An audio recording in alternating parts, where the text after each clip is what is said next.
Gauri Suryavanshi S मराठीमध्ये आपलं स्वागत। वळूया आजच्या बातमीकडे। नांदगाव येथील श्री संत रोहिदास महाराज जयंती मोठ्या उत्साहात साजरी करण्यात आली आहे। श्री संत रोहिदास महाराज यांच्या 648व्या जयंती निमित्ताने नांदगाव मनमाडमध्ये ठिकठिकाणी जयंती साजरी करण्यात आली आहे। नांदगाव येथील श्री कृष्णनगर, मांडवळ, टाकळी खुर्द येथील संत शिरोमणी गुरु रोहिदास महाराज प्रतिमेचे मान्यवरांच्या हस्ते पूजन करून कार्यक्रमास सुरुवात करण्यात आली।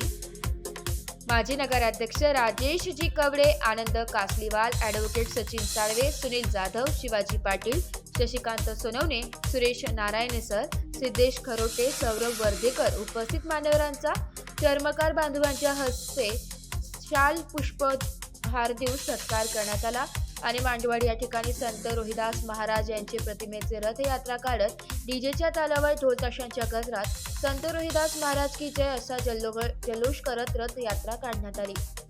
चर्मकार बंधू भगिनी मोठ्या संख्येने उपस्थिती दाखवली तर मनमाडमध्ये चर्मकार बांधवांनी ठिकठिकाणी संत रोहिदास महाराज प्रतिमेचे पूजन करत विविध उपक्रम राबविले। संत रोहिदास महाराज यांची शिकवण ही तत्कालीन समाज व्यवस्थेतील तळागाळातील शेवटचा घटक सुखी व्हावा, जाती आणि सामाजिक सलोखा निर्माण व्हावा अशीच विचारधारा, मानवतावाद, बंधुत्ववादी विचार प्रिय होते। अशा या महान संतांची जयंती मोठ्या उत्साहात साजरी करण्यात आली।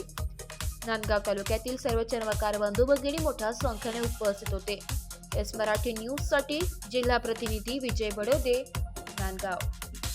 अशाच नवीन ताज्या घडामोडी जाणून घेण्यासाठी आमच्या एस मराठी न्यूज चॅनलला लाईक करा, शेअर करा, सबस्क्राईब करा आणि बेल आयकॉनला क्लिक करायला विसरू नका।